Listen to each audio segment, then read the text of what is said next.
મ અને ટ સિંહ રાશિ, ર અને ત તુલા રાશિ.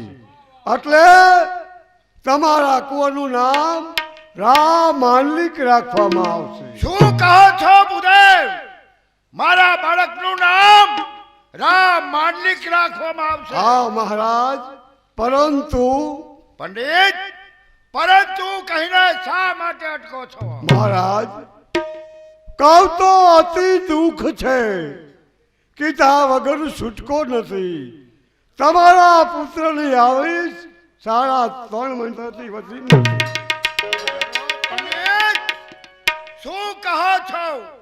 મારા બાળકની આયુષ 3.5 માસની? જી હા. તો ભૂદેવ, મારા બાળકની આયુષ્ય વધે એવો કોઈ ઉપાય બતાવો. એક જ ઉપાય છે કયો ઉપાય? કે તમારા જુનાગઢની અંદર ટકલા ચોરે નરસિંહ મહેતા રહે છે, જેને કૃષ્ણ પરમાત્મા હજુર વાતું કરે છે. કદાચ છે નાગર જ્ઞાતિમાં જન્મેલ નરસિંહ મહેતા તમારા કુંવરની આયુષ આપી શકે તો આપી શકે, ના ન કહેવાય. એવી આપની આજ્ઞા.